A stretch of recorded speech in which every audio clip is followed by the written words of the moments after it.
Thank you so much for the wonderful information. Thank you. And here are the last three questions which are interesting. The first one is, what are the do's and don'ts about safaris? It's a very important question for me because very less people asking these questions.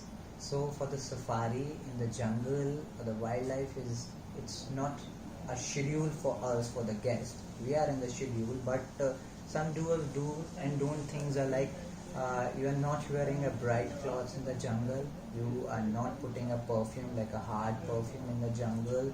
You can't talk loudly in the jungle. You can't get down from the vehicles because this is a rule by the forest departments. You should talk very lightly with your friends, with your colleagues which accompany the gypsies. And whenever you see the wild animals, always keep a distance. Don't finger out of them. Or if you spot a tiger, so better to keep a distance. Take them a chance to come and show their royalty in the jungle. These are the some basics, basics quality that we have to do in the jungles, and we should also tell to our guests.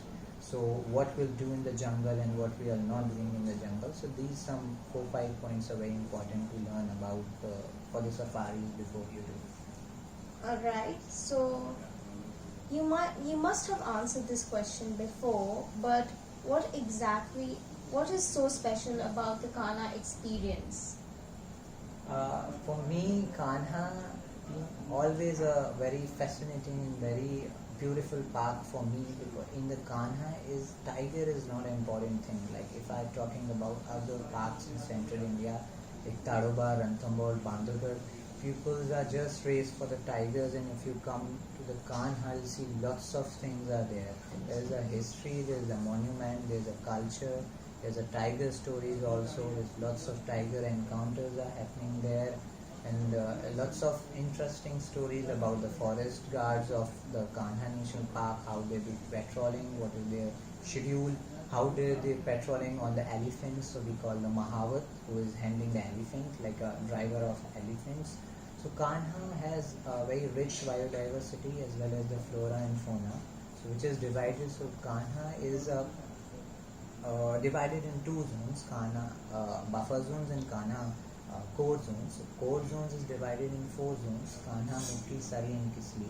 So each zone has a different landscapes, so different terrains, different biodiversities, different populations of the trees, or different birds are you can see there, spot there. So like if I'm talking about the Kanha zone is one of the oldest zone in the park.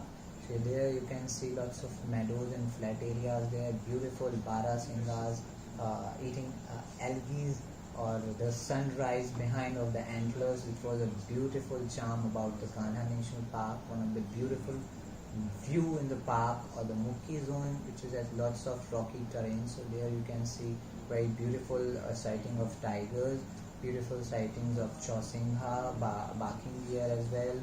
Kisli has more narrow area, so where you can spot some bit less prey bases are there in the protection in the non-tourism area. But Kisli has also very good tiger sightings, which is not popular now because most of the females are having cubs, so they are searching for the the rocky areas, protection from the other predator waste like the wild dogs or the jackals or the leopards also. So today we went for the Sari zone. So Sari is also more flat, very rich biodiversity, good in flora and fauna, and lots of sal trees are there. So these some special points to Kanha make interesting and fascinating and beautiful for me. That's why I love this park, and now I am settled in this park for upcoming 2-3 seasons. Thank you. And lastly, how would you verify or picture a perfect safari or visit in the point of view of a tourist?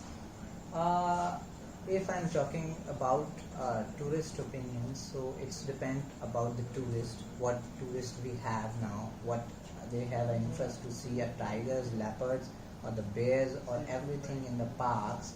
So tourist is our responsibility.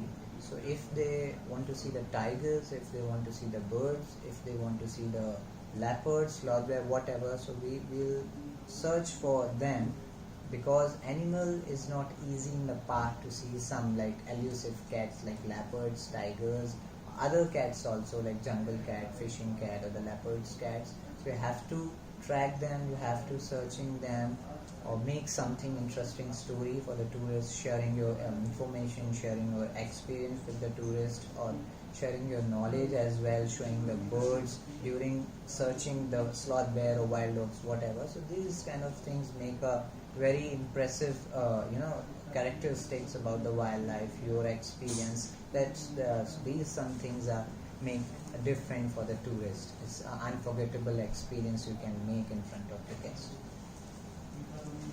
So that is the end of the interview, everyone.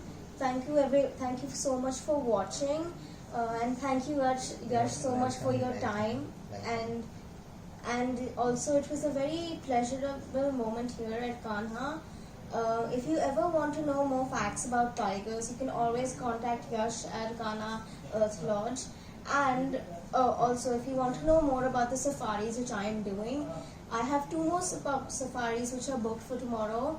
We still have not gotten a tiger sighting, sadly, but there have been many other interesting things planned, and I really hope that we get a sighting of a tiger. So fingers crossed, and thank you so much for watching. Have a great day.